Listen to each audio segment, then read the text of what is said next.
Welcome to Tamara Tattletales. I'm Tamara, and I spill the tea on your favorite reality stars. Married at First Sight, Season 14, Episode 9, Boston After Party. This episode featured Jazz, Karen, and Noisy. Now, the signature cocktail for this episode was called Date Night Daiquiri, and it seems like every other week they share the recipes for the drink. This was their off week, so they didn't share it.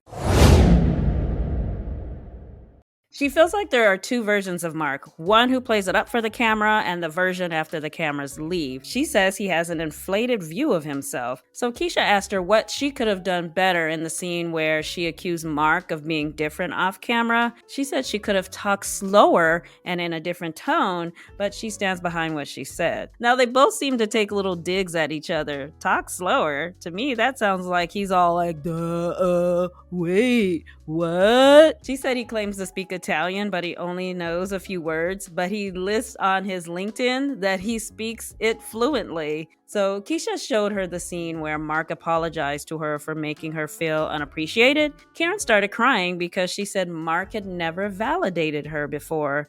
Now that was the first time he apologized for not treating her right. But I wonder if we will ever hear her apologize for her sharp tongue. Keisha asked her if there was anything else Mark tried that night that we didn't see, and she said he tried sake, but he didn't like it. Keisha said, he's tried a lot of things for you. Was there anything you've tried for him? Yeah, I tried on a hazmat suit. She is never gonna let him live that down. Now, some people wear those suits at work every day, but she throws it up in his face as if she saved him from the zombie apocalypse or something. Keisha asked her what they do at the end of the day, like after the crew leaves. She said that they like to take some time for themselves. Mark will curl up with some goldfish and his cat, and then she just goes to bed. Keisha asked, what keeps you in this marriage? I'm never going to leave someone when they are down. I'm his wife, and I believe until death do us part. And in the past 10 years, all of his relationships, which have only lasted for about 2 months, he's been the side piece. That was kind of I feel sorry for him, so I'm going to do him a favor and not leave him type answer. If she's going to stick it out, it should be because of his character and not because he needs her pity. So Noisy says she's happy and feels lucky to be matched with Steve. And Keisha asks, what does Steve do for you? Well, he puts down the toilet seat. Plus, he knows that she likes boba tea, so he'll randomly surprise her with some while she's working. According to Steve and his family, he's currently in between jobs. I wonder what he does while she's working all day. Keisha asked her how she pulled off the scavenger hunt for Steve without him knowing. She said it's something she's been planning for a couple of weeks. She thought it would take him around 30 minutes to figure out the clues, but it actually took him 2 hours. She said after telling him that she was falling in love with him on day 3 and getting his lukewarm response, she hasn't brought up love again, so she was surprised when he said it to her first. That's not true. I don't know about that because she was practically trying to pull the words out of him like a bad tooth on that same episode. Keisha asked her what they do at the end of the day after the crew leaves. She said that they go to bed, but they will lay in bed for hours talking, 3 or 4 hours. And then she asked what keeps her in her marriage. And she says Steve is so kind and everything that she asked for, and they have a lot of fun together. So Keisha wanted to know what Picky does for Jazz. She said he watches TV now, and he actually asked her to wait for him before she moves on to the next episode so he can watch it with her. But she says no, and finds a different show to watch with him. I tell you, she is not feeling that man. He also brings her flowers and her favorite hot Cheetos or any kind of snack when he comes home from being out and about. Keisha played the scene where Picky asked Jazz about how he can communicate better with her, and then she went off on him about it being basic knowledge. Keisha was like, girl, when Picky was here last time, I gave him the business because I was like, you were wrong. And Jazz like, oh, you about to give me the business? Listen, you can say a whole lot without ever yelling, and you were saying a lot to him. I really honestly believe he was trying to get you to help him understand how you want him to communicate with you. I'm so glad Keisha said something to her about that because it was a perfectly valid question that he asked, which she responded by doing everything she seems to dislike in communication. Jess said she told him that she wants somebody to talk to her respectfully. And Keisha said, well, what does respect look like to you?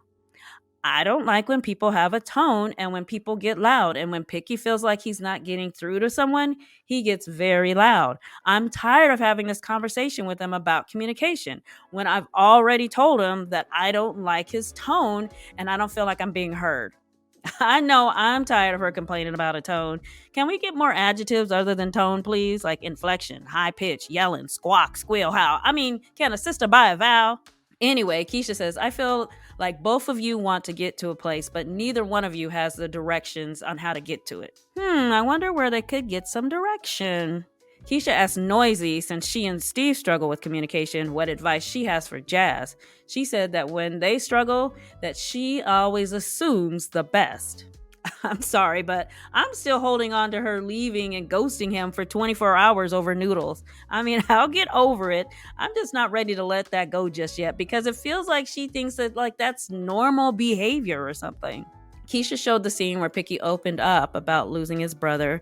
Jazz broke down in tears, and she said she tried not to cry in front of him because she didn't want him to shut down or stop telling a story because of her tears. She said she couldn't imagine experiencing that much loss. I wish she would have cried with him. I think that would have showed a lot of compassion on her part. Anyway, Keisha asked her what else did she learn from that moment. She said that Picky is a very closed off person from the beginning, and he doesn't like to talk about his past heartaches. So hearing his story helped her understand why he tends to hold back his feelings. So Keisha wanted to know what keeps her in her marriage. And she said, Picky is a great man. When we're good, we're good. We laugh nonstop and have so much in common. So we want to see why we're matched and don't want to give up on it just yet.